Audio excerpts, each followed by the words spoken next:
প্রায় বেশ কিছুদিন আগে এই কচুটা গিফট পেয়েছিলাম। আর এই কচুটা গিফট করেছিল আমার একজন পছন্দের মানুষ। সেই পছন্দের মানুষটা আর কেউ না, আমার কলিগ সুবর্ণা মিস। আসলে এই মানুষটাকে নিয়ে যত বলবো ততই কম বলা হবে।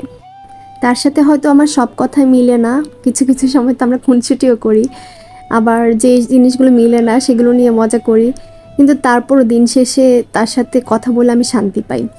আসলে এমন একজন কলিগ পাওয়া কিন্তু অনেক ভাগ্যের ব্যাপার।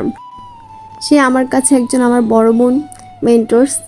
আসলে আমি তাকে কলিগ হিসেবে ভাবতেই পারি না, কারণ সে সবসময় আমাকে আগলে রাখার চেষ্টা করে, আমার ভুলগুলিকে ধরিয়ে দেওয়ার চেষ্টা করে, আমি কিভাবে শোধরাতে পারি সেটার জন্য সাজেশন দেয়। যাই হোক, আবার কচুতে ফিরে আসি। কচুটা আমাকে সুবর্ণা মিস খাইয়েছিল চিকেনের একটা পদ রান্না করে, খুবই মজা হয়েছিল। আগে সেটা খাওয়ানোর পর আমাকে অফার করে আমি কি এটা নেবো নাকি।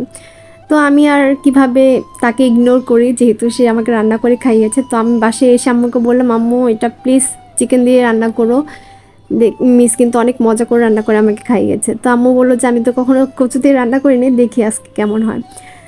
আলহামদুলিল্লাহ, দেখতে জানি না কেমন হয়েছে, খেতে মাশাল্লাহ অনেক অনেক মজা হয়েছে। প্রথমে তো আমি ভেবেছিলাম যে কচুটা হয়তো আমার তেমন একটা ভালো লাগবে না, ইভেন আরিয়ানেরও ভালো লাগবে না, এই জন্য কিছুটা আলু দেওয়া হয়েছিল।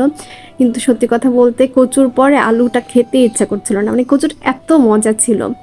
তো আমি সাথে একটু টমেটো ভর্তা ঝাল ঝাল করে বানিয়ে নিয়েছিলাম। এত মাত্র ভর্তা বলছি, সালাদটা ঝাল ঝাল করে বানিয়ে নিয়েছিলাম, অনেক মজা হয়েছিল। আসলে ভর্তার মতোই ফিলিংস ছিল, প্রচুর ঝাল দিয়েছিলাম আমি সেটাতে।